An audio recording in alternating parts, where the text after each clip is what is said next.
I would like to show you a simple technique that might help you reduce your asthma. Now, there's no need to change your medication in any way, but this might just help you not have as many asthma attacks or help you reduce the asthma attack. However, as I said, always go by what your doctor says. However, this may help you have more self-control or control over those asthma attacks. Sometimes with asthma, people, because they fear having an asthma attack, actually brings it on a bit worse than it actually would be.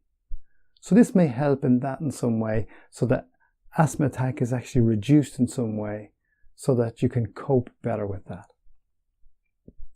So what I want you to do is I want you to gently, because you're working with your lungs here, I don't want you to do this if you're actually presently having an asthma attack. I only want you to do this now if you are feeling okay and being able to breathe easily.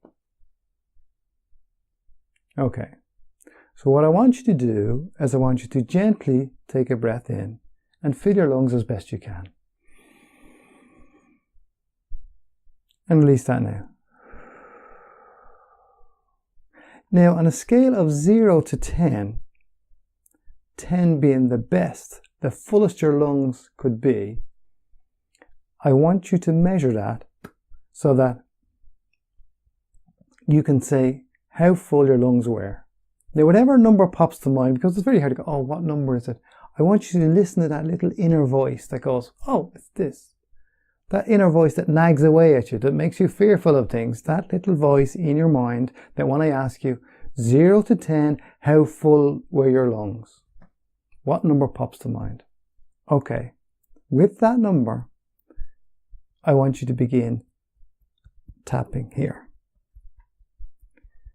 And say, even though my lungs were only that full, I'm okay now.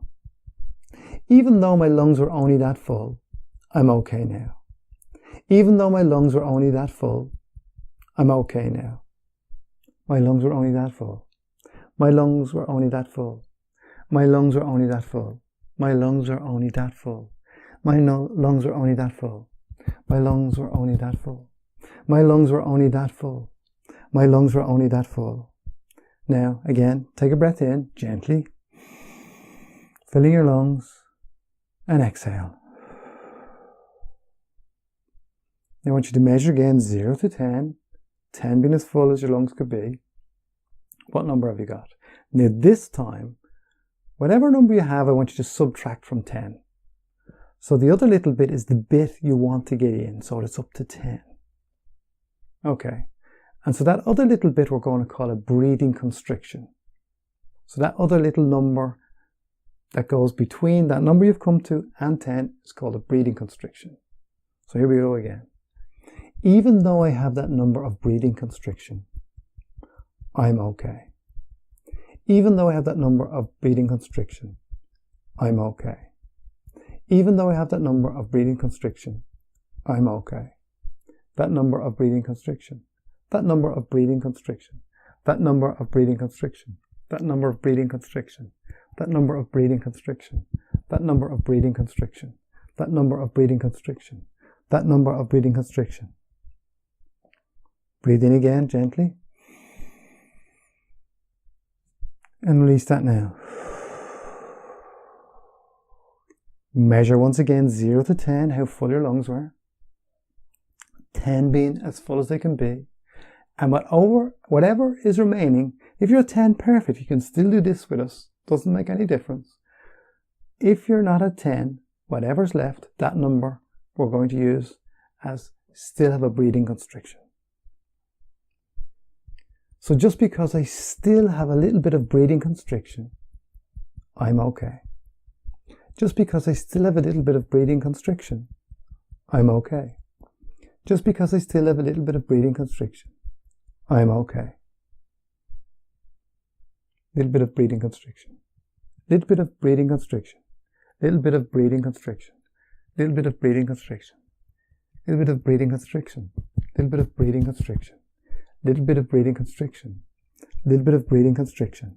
And now between this little finger and ring finger, down in here, tap here, little bit of breathing constriction. Take a deep breath in and release all that now. Now hopefully as you're breathing in and out, you notice some changes so that your breathing got even easier.